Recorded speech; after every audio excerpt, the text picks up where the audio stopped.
I'm joined by our business editor, Yuka Royer. Yuka, Donald Trump is expected to announce sweeping tariffs shortly after weeks of uncertainty. Well, Clemens, the Trump administration has said that the measures due out at 10 p.m. Paris time will take immediate effect. Whether it's going to be a dollar-for-dollar reciprocal tariffs or a universal blanket tariff is anyone's guess. Donald Trump is calling it Liberation Day, claiming to free America of foreign goods flooding its market and bring manufacturing back home.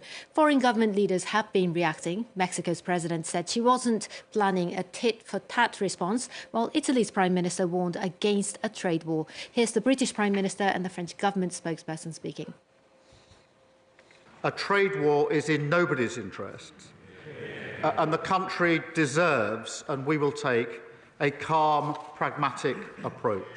Our decisions will always be guided by our national interest, and that's why we have prepared for all eventualities, and we will rule nothing out. We shouldn't shoot ourselves in the foot, and at the same time we have to be strong and united, because one of the strategies that the US will use will be trying to divide us and find points of divergence among European countries.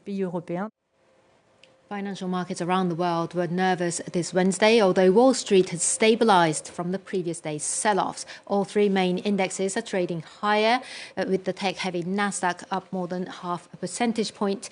Donald Trump's announcement is set to come after the closing bell.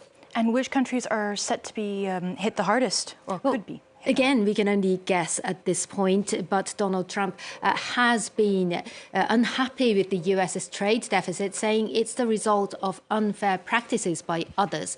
Last month, Treasury Secretary Scott Bessent said the focus was on the dirty 15, the top 15% of US trading partners that impose their own tariffs. The Office of the US Trade Representative listed some 24 countries and regions that were of quote, particular interest. Now, last year, China ran the largest trade imbalance by far with the United States, followed by Mexico, Vietnam, Ireland, and Germany, Clemens. And it's going to be the latest in a barrage of tariff actions since President Trump took office in January. Well, he announced 25% duties on all imports from Mexico and from Canada, except for energy and potash, though they were then paused. A 20% additional tariff on Chinese imports, on the other hand, have gone into effect. Now, he's also targeted specific industries. A 25% duty on steel and aluminium is already in place. The automobile sector is next.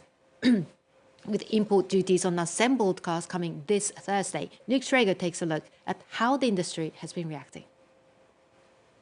For automakers, Thursday is going to provide quite the jolt when a 25% US tariff on all cars comes in.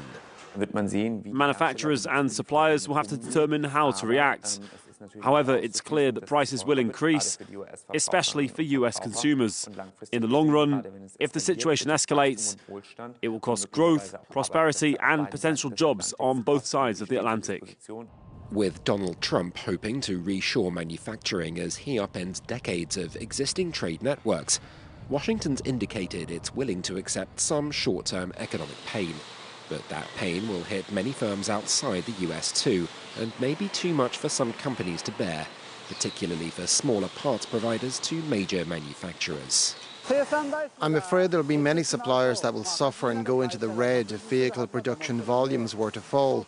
So I think all of the suppliers will have to work very hard to survive. There'd also be a double cost, not just of paying for new factories in the US, but the layoffs of existing workforces back home. For many in the industry, it may well be a case of retooling factories or turning to other sectors to make up the shortfall.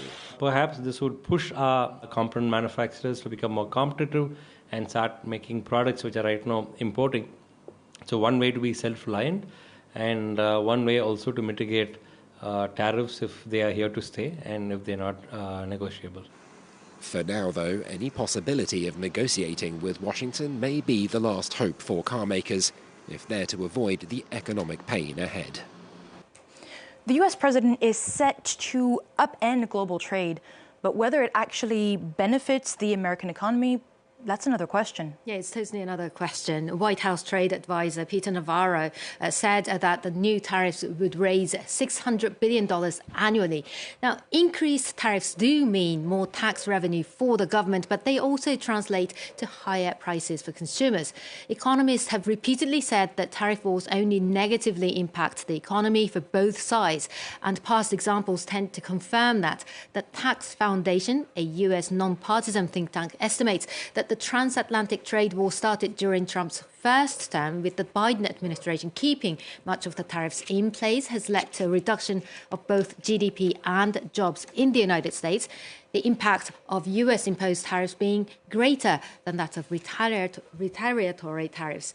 Now, the organization's research also shows the previous trade war hit some US industries particularly hard, including agriculture, which suffered a decline of $27 billion in export sales. Another item caught in the tit-for-tat tariff action was bourbons. Data clearly shows American whiskey's exports to the US to the EU and the UK sank during the period when retaliatory 25% duties were imposed on them. And earlier we saw how the global car industry is bracing for tough times to come.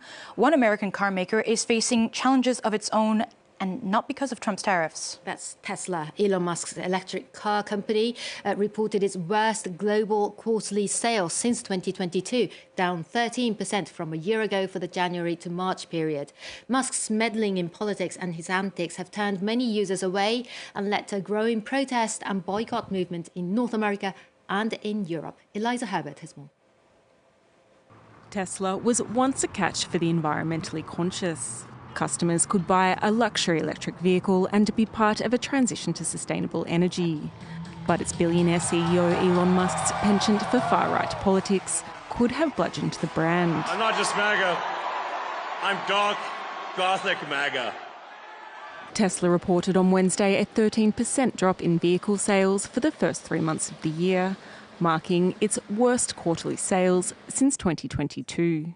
From January to March, the company delivered almost 337,000 cars, down significantly from expectations of 408,000. Experts have speculated that buyers could be waiting in the wings for an updated model, or they could be turning to competitors with cheaper, newer editions.